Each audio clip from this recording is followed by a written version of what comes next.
Hi, everyone. Thank you so much for being here. This is a topic that I really love and I'm so excited to share with you. I have been fascinated by local and family history since I was a teenager, when I accidentally discovered my ancestors while walking with friends through Greenmount Cemetery on the hilltop just above campus. We went in search of the haunted mausoleum, which I highly recommend visiting. But while on that hunt, I also found my family and what turned out to be my life's work. One of the relatives I stumbled upon that very first day was my cousin, Sadie Buchanan McConnell, who graduated from what was then known as Waynesburg College with the class of 1868. This photograph, preserved in the Waynesburg University archives, was the very first image I found of an ancestor, and it is the only picture I have ever found for Sadie. A copy of it hangs beside my desk at the Library of Congress. Because of Sadie, I realized almost immediately in those earliest days of discovery how interconnected the school's history was with that of the community and the people. In particular, I was thrilled that my female ancestor was represented in the Waynesburg University archives, which was in stark contrast to other records where I had already realized that women made very few, sometimes no, appearances beyond census entries and tombstone inscriptions. Naturally, I started to check Waynesburg's archives for every local woman in my research. To fully understand the women's stories, of course, I had to also understand the history of the school. And so here we are today. We are going to journey back to the early years of Waynesburg University history. Between 1849 and 1924, approximately 550 women and 580 men graduated from Waynesburg, with many more attending classes. From these rosters, we will meet a selection of alumni, beginning with the women who were here 175 years ago. Their stories encompass courage, determination, tragedy, and romance. Most of all, I hope they impart a sense of kinship with the past and inspire curiosity to learn more. Before I introduce them, I'd like to set their scene a bit. We are talking about Waynesburg's early female alumni and the success of coeducation at Waynesburg, so we need to address the significance of these concepts. In every conversation that I have about family or local history, I will tell you how important they both are to understanding national history. At the local level, Waynesburg actively engaged in two national social movements, women's rights and education reform. Waynesburg College, as the university was originally known, was founded by the Cumberland Presbyterian Church in 1849, just 1 year after the historic Women's Rights Convention at Seneca Falls, New York in 1848. The centerpiece of that event was the Declaration of Sentiments, which included the statement that men have denied women the facilities for obtaining a thorough education, all colleges being closed against her. There were exceptions to this statement, such as the renowned Oberlin College in Ohio, but they were few in a culture of strong opposition. Though it took several years to make entirely possible, Waynesburg answered this call for equality in under a decade by offering unified coeducation resulting in equal bachelor's degrees for both women and men. This was a defiant choice that went against the accepted roles of women at the time and contributed to a slowly building momentum towards significant cultural change. Albeit slow change, because even those who did advocate for a woman's education generally argued that her knowledge would improve her as a wife and mother, keeping her constrained to what they deemed her proper place. Accordingly, we cannot measure the success of Waynesburg's early female alumni by reading off employment statistics or job titles. Though some graduates did continue to defy social norms and escape the limitations of 19th century separate spheres, most of Waynesburg's early female alumni took their education into their homes and communities, as they were encouraged to do. This can make their triumphs harder to discover, but as we will see, they found many ways to apply their abilities. Those who did enter occupations outside the home often chose teaching or music based on opportunities that were open to them. While women's rights and education reform are threads woven through the stories of every alumna we will meet this evening, there is also another side to Waynesburg's success that deserves just as much attention. At the Library of Congress, one of our responsibilities as reference librarians is to help patrons develop research strategies and think creatively about where their ancestors may have left records behind. For the women in our history, this is particularly challenging because women are not equally represented in the records. Throughout much of our history, women have held a secondary status compared to the men in their families and communities. Accordingly, the traditions and laws of their societies actually limited their access to the activities that generate records. So one of the reasons that Waynesburg's history is so compelling is because the women are represented here. We have their photographs, matriculation cards, school catalogs, curricula, memorial tributes, and more. For the majority of the earliest female students at Waynesburg, school was an exceptional period of independence. This is often the only time in their lives when they were identified as individuals, rather than someone's daughter or someone's wife. I love a quote by Lawrence Overmeyer, a genealogist, who says so perfectly that history remembers only the celebrated. Genealogy remembers them all.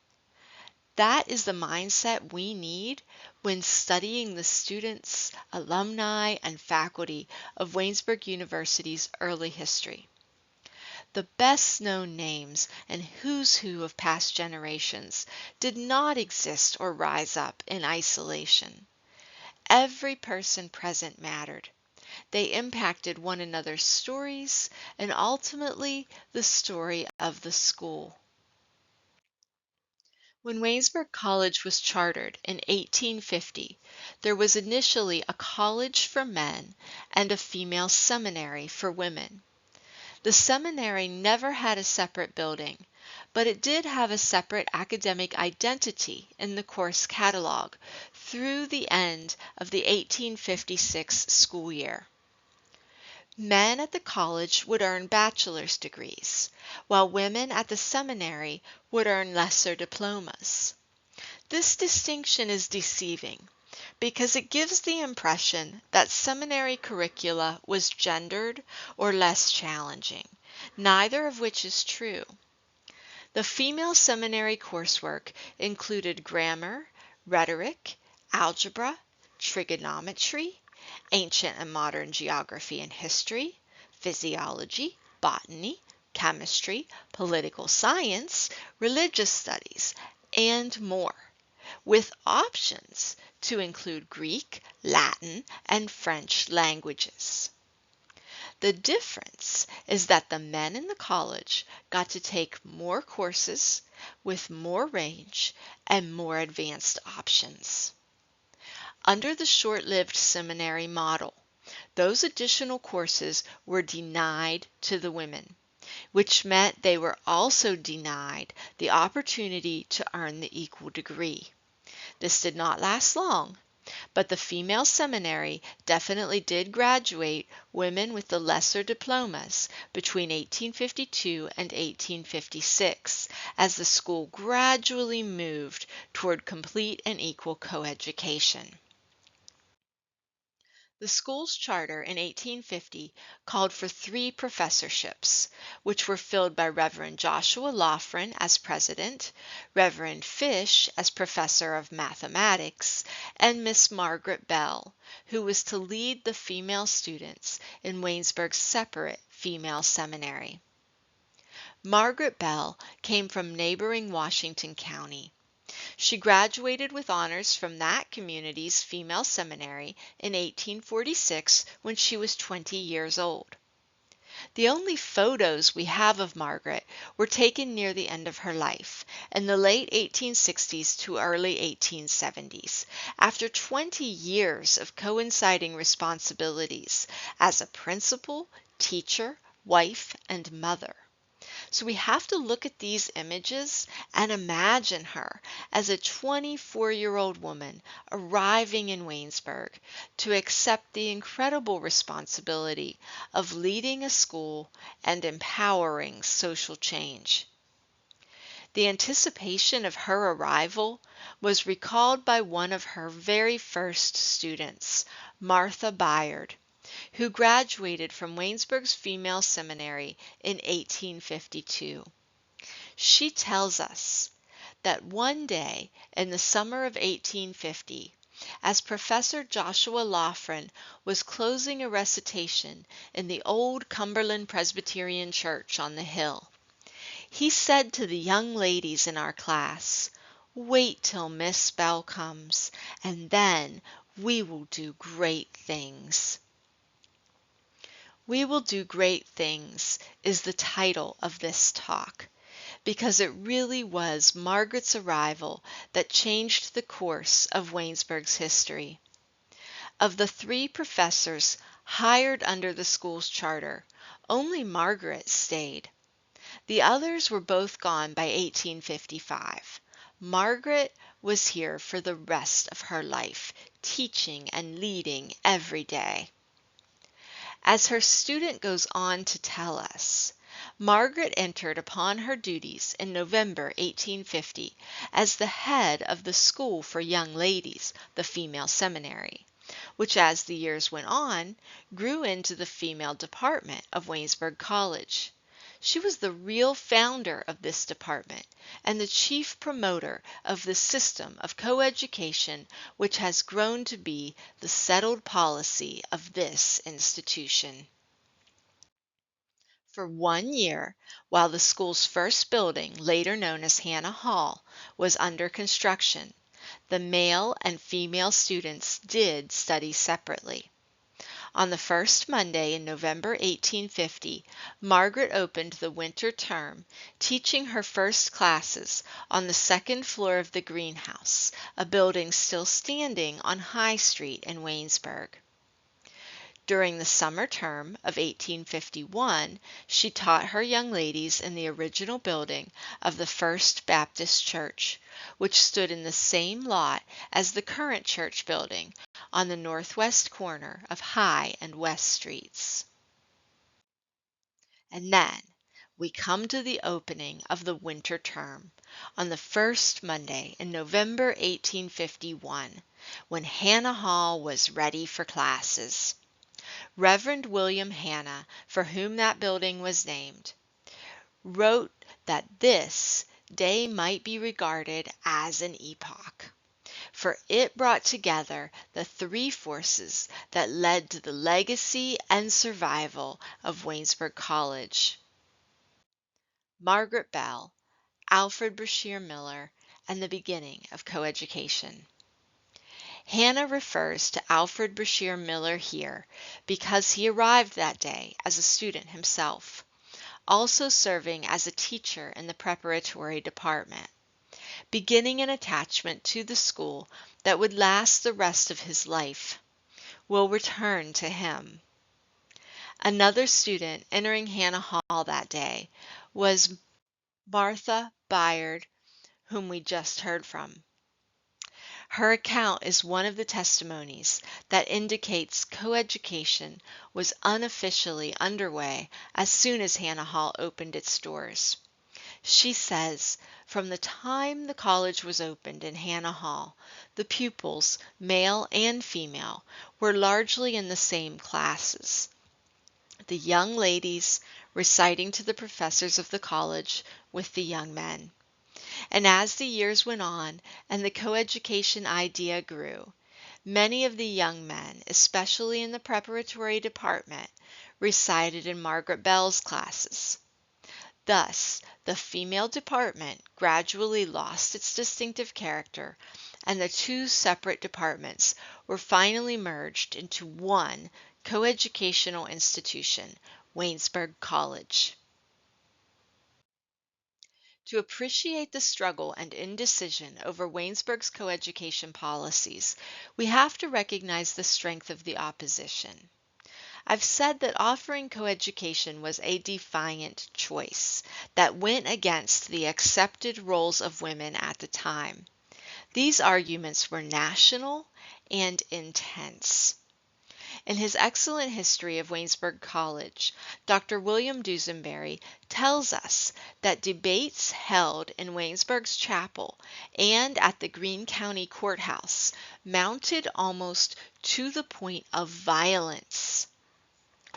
Foes of coeducation believed that the introduction of females into the classrooms of males would distract and diminish the interest of young men in their educational ambitions. They also argued that advanced education of any variety would corrupt female health and morals. And they prophesied that coeducation would lead to scandalous romantic attachments unsanctioned by parental authority. Of course, women and men together would prove through their success that most of the arguments against equal coeducation were baseless. There was one exception. That final accusation that coeducation could lead to romantic attachments.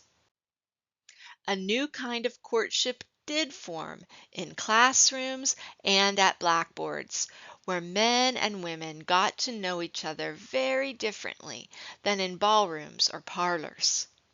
Advocates of coeducation realized that denial of this fact was futile.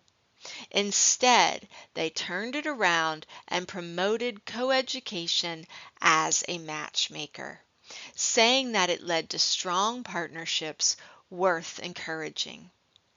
These are just a handful of the many strong partnerships that came out of Waynesburg's classrooms. With all of this in mind, I'd like to introduce you to some of Waynesburg's early alumni. We'll begin with Lucy Lazier, Waynesburg Female Seminary, class of 1853. Lucy does have an exceptional beginning because her father was Jesse Lazier, Greene County's United States Congressman during the Civil War, and a founding trustee of Waynesburg College. However, she could easily be lost to history as Jesse's daughter without a story of her own.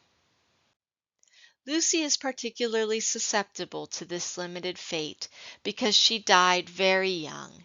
She lived long enough to marry, but not to have children. She is buried with her parents in Greenmount Cemetery. Her young widower went on to remarry and have a family apart from her. Lucy's story might have ended here. One line in the 1850 census, the family photo that you just saw, and her tombstone, might have been all that was left to show that Lucy lived. There is no extant newspaper with her obituary. She appears in no courthouse records. From this point, everything that I'll share with you about Lucy comes entirely from the Waynesburg University archives and its associated history. Lucy's life, though tragically short, intersected with the opportunity to attend the Waynesburg Female Seminary. In the school's annual catalog for 1855, we see Lucy as an alumna of the Female Seminary, class of 1853. We also see that in 1855 she was on the faculty teaching instrumental music. These are the classmates of Lucy for whom we have photos. Lucy was 18 years old at the time of her graduation and was class valedictorian. Her brother donated her handwritten valedictory address to Waynesburg for preservation. This eloquent teenager spoke directly to each segment of her audience. There were affectionate farewells to her classmates who had been sent to Waynesburg from other communities to receive this unique access to female education.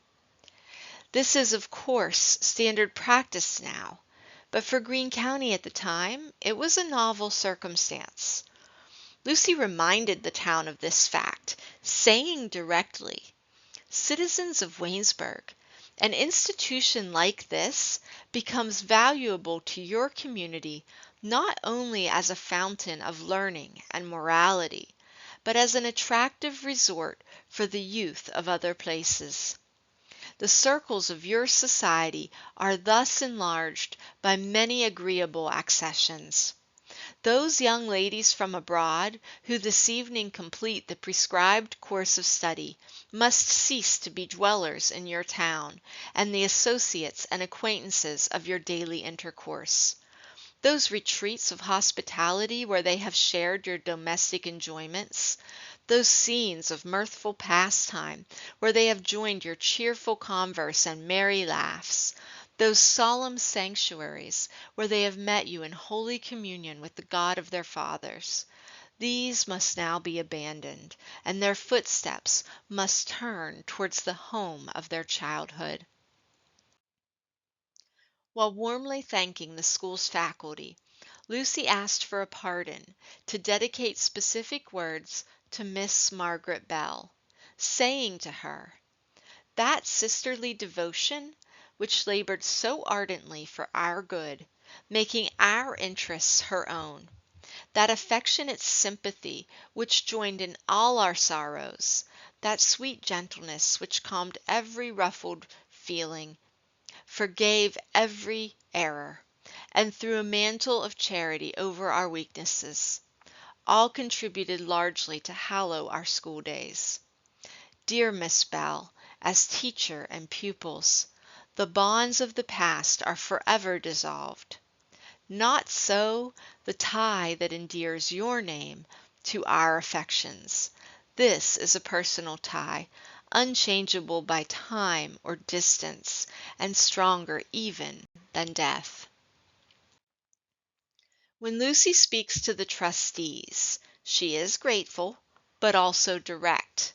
This is only 1853, so at this time, these men, her own father being one of them, were still debating whether or not to let the women participate in the college courses and have the opportunity for equal coeducation and equal degrees.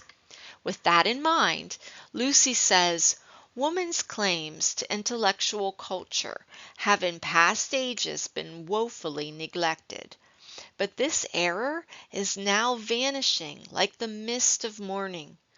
Open the fields of literature to the female as to the male, then the world, more refined and elevated, will acknowledge you." Most early Waynesburg graduates have entries in a matriculation card file that was initiated in the 1920s. Though some early alumni had already passed away, relatives and friends were sought out to collect each graduate's information. Lucy's family provided this account. She attended college in Cambridge, Massachusetts in 1854 to 55 with her brother Thomas, and there she became acquainted with Mr. Stevenson, a student, whom she married January 1st, 1856.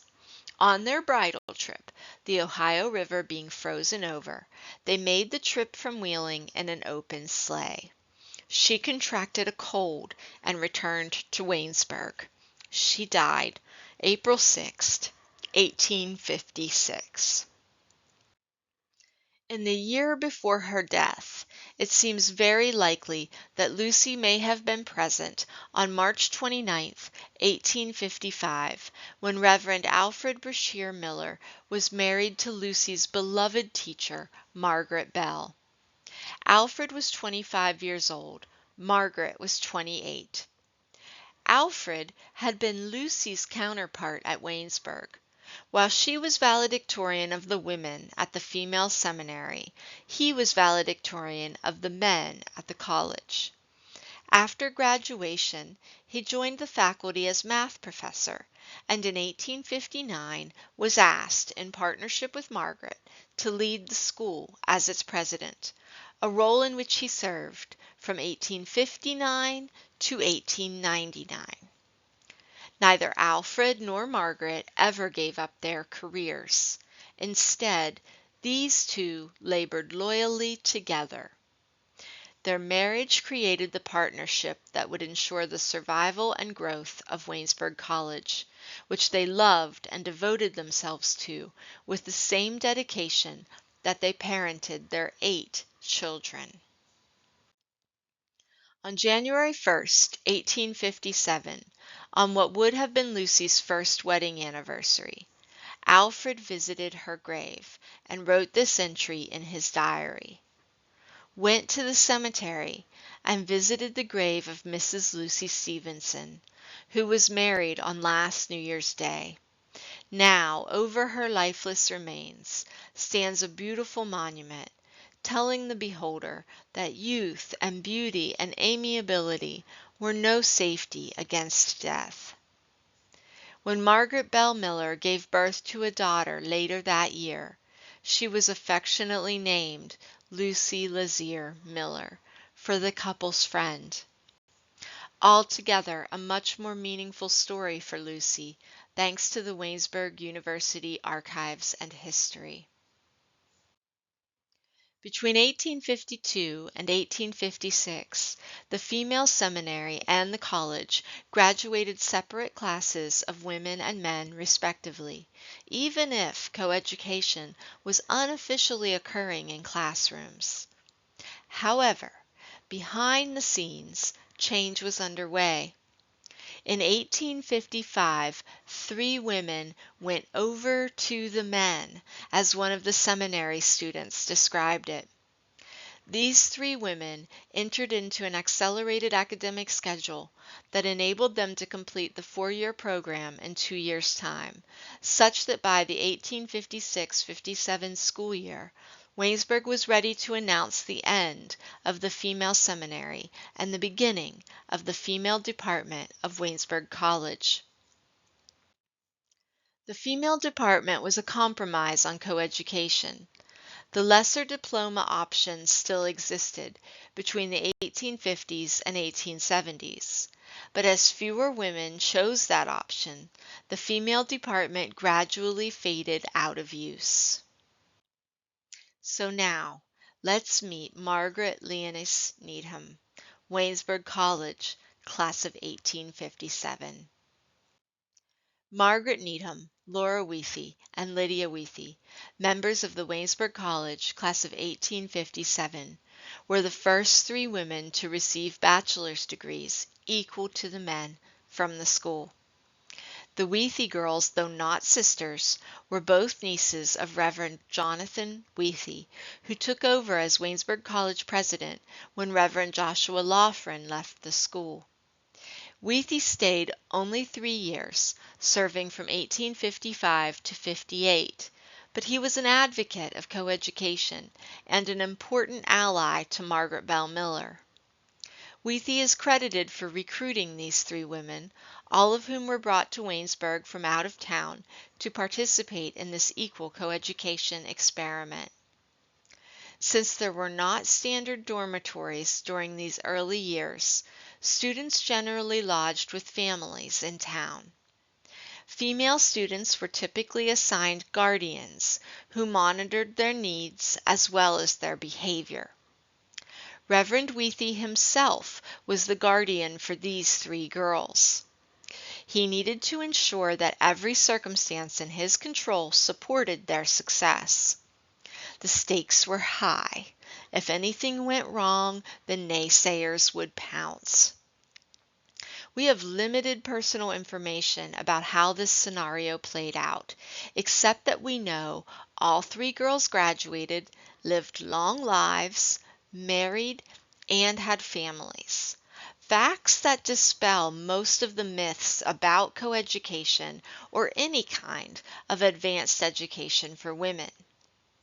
Wheatley had one challenge to overcome, however: the inescapable fact that a coeducational institution was excellent both for curriculum and courtship.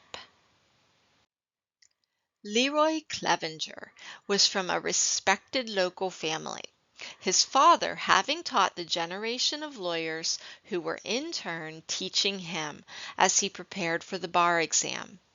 He had been a student at Waynesburg College from 1853 to 55 before beginning his legal training.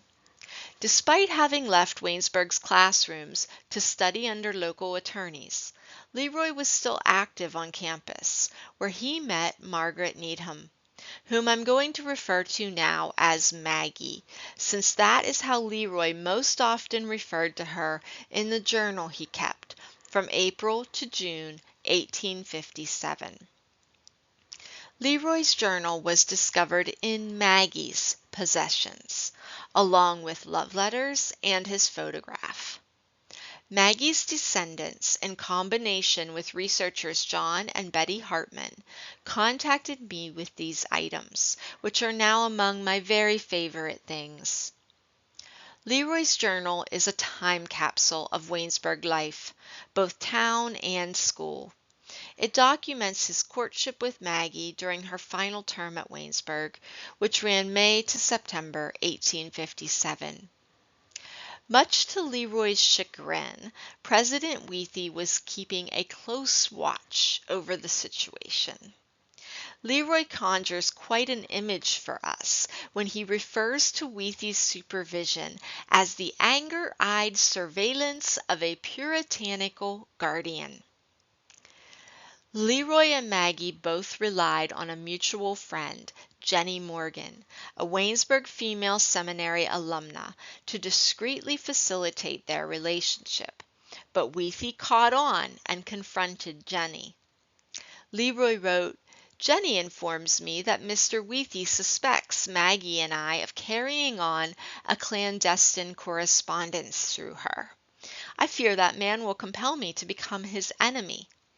I only wish that his suspicions were correct, for then I would be assured that she entertained an ardent and lasting attachment for me. Otherwise, she would not attempt to deceive her guardian in order to correspond with me."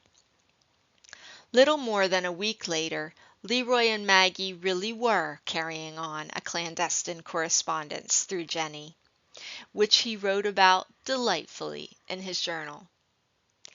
Leroy and Maggie pursued a respectable courtship throughout the rest of her senior year, with plenty of love letters, parlor visits, and outings in the company of friends.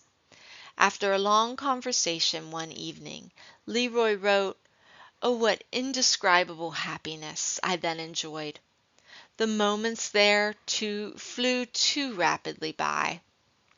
We introduced such subjects and discussed them as the only of her female of Waynesburg would dare to attempt. A more intelligent, interesting little angel I never before encountered." Considering that they did get together, it's uncertain how opposed Wheatley actually was to the match. Most likely, his primary concern was that Maggie celebrated her graduation day before her wedding day. After graduation, Maggie went to the home of her parents in Illinois, where she taught school.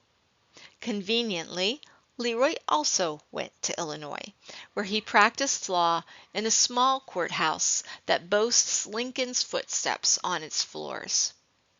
From these separate counties, Leroy and Maggie continued to write to one another, their letters indicating that they did become engaged. Unfortunately, Leroy passed away in October 1859, before any wedding took place. The final entry in his journal was written 20 years after his death by Maggie. In powerful prose, she mourns Leroy and his best friend, another Waynesburg College student named William Lindsay, who was killed in action during the Civil War, saying they, too, were the flowers of their town, superior in personal appearance, manners, mental endowments, and chivalry of spirit. In sturdy manhood, purity of principle, and generosity, Leroy excelled his friend, as he did all other men whom I have known. She asks, is anything left of this choice soul beside the lingering memory in the hearts of those who loved him? A memory that will be lost when in a few more years these hearts have throbbed their last. When Maggie wrote these lines, I'm sure she had no idea of them being recited here today for all of us to hear. But in doing so, I hope we are proving that these memories are not lost. Those first two profiles were the most detailed that I will share. It's incredible to know that kind of information for such early female graduates. The stories that will follow briefly highlight specific aspects of alumni experiences.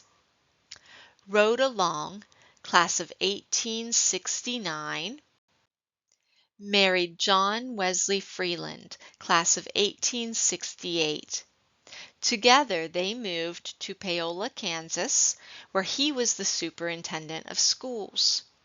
A young bride in a new community, 21-year-old Rhoda found ways in which she could also administer education.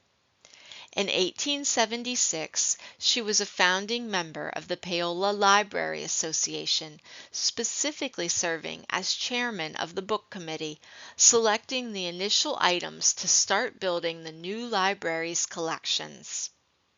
Her Waynesburg College matriculation card, likely completed in the 1920s by one of her children, says that Rhoda founded a Paola Women's Club in the 1870s that was still going strong after 54 years. When Waynesburg pioneered the way to give women like Rhoda an equal education, they overcame one of the obstacles that limited female opportunities. That spirit inspired many early graduates to challenge society's unjust limitations. In Kansas, Rhoda found the barrier she wanted to surmount. In 1867, that state had been the first to hold a referendum on women's suffrage. And though that first attempt failed, Kansas women were resilient. In 1887, Rhoda celebrated the first victory, as Kansas women won the right to vote in local level elections. She became an officer in the Miami County, Kansas chapter of the National American Woman Suffrage Association, better known as NAWSA. Though she did not live to see it, her work paid off in 1912 when Kansas recognized the right of women to vote in all elections, local, state, and federal, 8 years before the 19th Amendment granted that right nationally. Another advocate for civic reform, and one who has been gratefully credited, particularly in the social histories of Pittsburgh and Allegheny County, is Lucy Virginia Dorsey, class of 1873. Lucy married Franklin Pierce Imes, class of 1875. This couple established an alliance that reciprocated their passions and talents, not unlike that of their teachers, Alfred Brashear and Margaret Bell Miller. Franklin was a prominent Pittsburgh attorney. Lucy started out as his secretary, but was also a successful court stenographer. The job title she provided on her Waynesburg College matriculation card was Official Reporter, U.S. Court. During her work, she took the opportunity to read law and become proficient in her own right. Though she fought against many forms of social injustice, her particular cause was the exploitation of child labor, a situation that was particularly dire in the early 1900s. She drafted legislation and served on or led legislative committees for Pittsburgh organizations, most notably the Civic Club of Allegheny County. 1 year after women won the right to vote, Lucy ran for Pittsburgh City Council in 1921. Her campaign issues included better city housing, more playgrounds for children, and general improvement in civic responsibility. Though she did not win the seat, it was a bold move in the new era of women entering politics and drew attention to her platform. Despite the political loss, Lucy was appointed that same year as a trustee of the Western Penitentiary by the governor of Pennsylvania. She continued her work tirelessly until her passing in 1924. By the mid-1870s, Waynesburg, as both school and town, had seen growth and progress. The commons in front of Hannah Hall were gradually evolving towards parks as hogs and then cows were banned. The old cemetery, which you can still see in this photo, was being removed grave by grave up the hill to Greenmount Cemetery. The first steps toward building what would become Miller Hall were underway. Coeducation was the standard practice at Waynesburg College, the old, lesser option of the female department disappearing altogether within a few years. And a second-generation surge of students began as many of the children of early Waynesburg College graduates would don caps and gowns at their parents' school. At this time of moving forward, we must also acknowledge what was left behind. The next tribute combines those sentiments. It is fitting that the first student I can document in the second generation alumni is Eliza Campbell Miller, class of 1876. Best known as Lida, she was the eldest daughter of Alfred Brashear and Margaret Bell Miller. Her descendants have participated wonderfully in this research, providing access to rare documents like the Miller's wedding invitation, Lida's graduation program, and photo album. Margaret Bell Miller was able to see Lida enter Waynesburg College as a student, although only Alfred would be present at her graduation. Lida's opportunity was the rewarding outcome of her parents' hard work. Of course, it was the passing of Margaret Bell Miller on April 27, 1874, at age 47, that devastated her family, her school, and her community. On the day of her funeral, the entire town shut down so that everyone who wanted to could attend.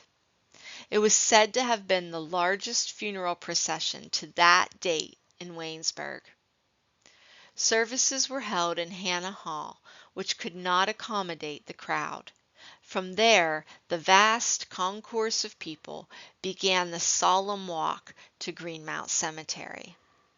I find it heartily touching that the mourners were arranged in a very specific order, so that the pallbearers carrying Margaret's draped casket were followed directly by the Waynesburg College faculty, who in turn were followed by the female alumni, and then the female students. Next were male alumni and male students, concluding with the citizens of Waynesburg. The Waynesburg Alumni Association raised the funds for Margaret's tombstone, a monument much grander than the modest Millers could have afforded. It reads, "Erected by the Alumni Association of Waynesburg College as a memorial of the noble woman and devoted teacher who gave the best 24 years of her life to the work of building up the institution of which she was the pride and ornament." Lida was a wonderful beginning to the next generation of alumni. If the Millers had set the example, as they often did, it's understandable that so many others followed. One of Margaret's early students, Mary Phelan, class of 1864, sent both of her daughters to Waynesburg. As a family of alumni, the girls donated their mother's Civil War-era photograph album to the school archives, which has been an invaluable resource for this research. The photo of Mary that you see here includes the endearing caption, "Mama at 16, first long dress."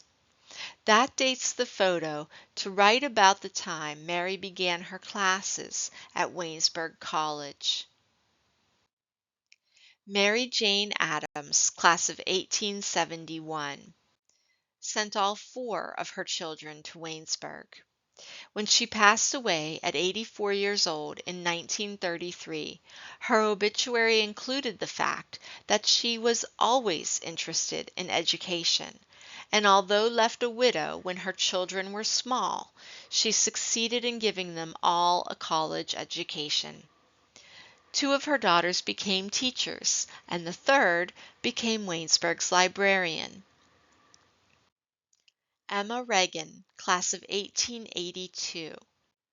A beloved music teacher, she sent her only son to Waynesburg.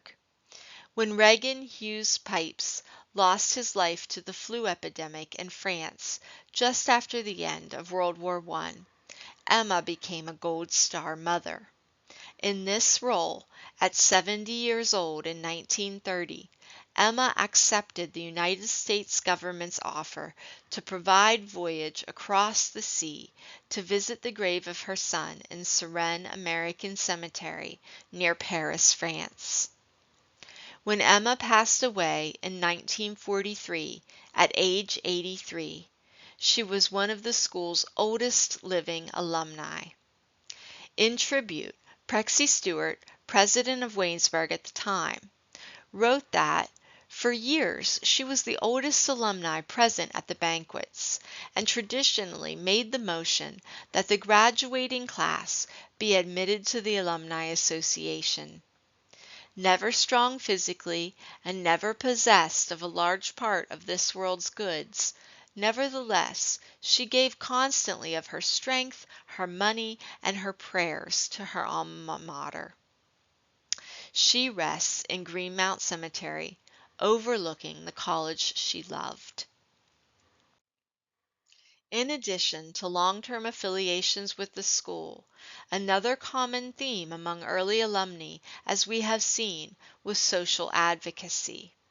The most frequently identified organization in alumni profiles is the Women's Christian Temperance Union. The WCTU certainly sought to reform the use of alcohol, but its humanitarian work also extended naturally to broader reform. Margaret Bell, class of 1883, best known as REPA, served as a WCTU chapter president in Morgantown, West Virginia.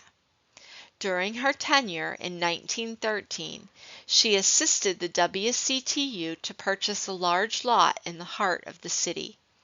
This site would become the location of the WCTU building, still standing in Morgantown, and now on the U.S. National Register of Historic Places. Registry documentation tells us that Repa's dream as chapter president had been to see a community center built that could provide an alternative to saloons for recreation and could alleviate with educational programs the conditions that drove people to drink. The building included public spaces such as the library, gymnasium, and auditorium. When Repa passed away in 1914, her will, probated in Morgantown, left $20,000 to the WCTU towards the construction of this building. An unsigned letter in the Waynesburg archives calls this building her monument and says every person visiting Morgantown can stop and rest and see for themselves. Almost every female graduate of Waynesburg identified herself as a teacher at some point in her life. Many taught professionally in public schools, colleges or universities, or specialty schools for music or languages. Others taught voluntarily in their homes, churches, and communities. Anna Ackland, class of 1886, was featured in a 1929 issue of the Waynesburg College Bulletin. The living tribute to Anna, written by a former student, provides a brief biography of her birth and background, education at Waynesburg, and subsequent career. She taught for several years in Missouri, where she also served as a high school principal before becoming a professor of literature at Drury College and chair of Latin and Greek at Ozark College. In 1894, she loyally returned to her alma mater when Waynesburg called her to the chair of English and History. Her student recalled that under her teaching, one learned a love and appreciation of the best and highest in literature and life, a something which clings and follows one almost unconsciously through the years. Patient, cheerful, helpful always, she possessed an understanding of and sympathy with youth and their problems. These stories were selected to draw out some of the personal experiences at Waynesburg in its earliest years. There is so much yet to discover. I hope always when sharing research that it will spark ideas in others. So I want to include briefly important inspirations for learning more.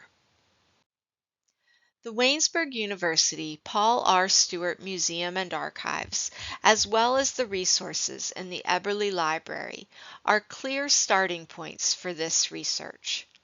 As mentioned at the start, the collections here include the early women of Waynesburg in ways that some of them are represented nowhere else. It is also critical to look beyond the school to the community from which many early alumni came, but also of which the school was an integral part. Locally, we have the benefit of the Cornerstone Genealogical Society, where in addition to thousands of family and county history books, we can also access the community's newspaper archives. These are among the best sources for accounts of daily life, not just obituaries and marriage announcements, but also the fun and mischief of social columns and pastimes. At the Greene County Historical Society, we can interact with the physical pieces of the past, including clothing, tools, and furniture. The Greene Connections Archives project provides virtual access to selected items digitized for preservation. At the Cornerstone Genealogical Society is this wedding portrait featuring Leah Garland McCahan, class of 1922. Supported by her marriage announcement in the Democrat Messenger newspaper, which tells us that the bride is a graduate of Waynesburg College and is a member of Theta Pi Sigma sorority and of the Junior League. For the past few years, she has been librarian at Waynesburg College.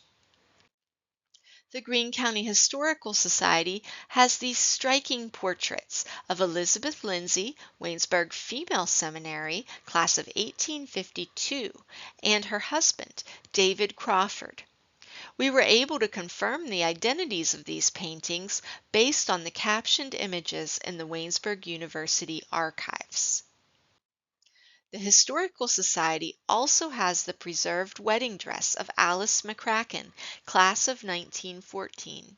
Her husband, Floyd Stroh-Snyder, class of 1916, was killed in action during World War I. Alice never remarried. She was a long-serving teacher in area schools. She also contributed meaningfully to the local history collections with her family's personal heirlooms. Digitized for Greene Connections is the Woman's Centennial paper. Published during Greene County's Centennial in 1896, it was written by and for women about the women in the community. Its first feature article profiles Margaret Bell Miller.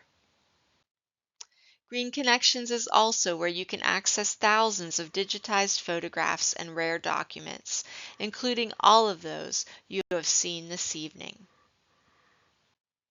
Coming to you from the Library of Congress, I want to include that historical context in a broad variety of collections is critical to understanding what was really going on in the lives and times of Waynesburg history.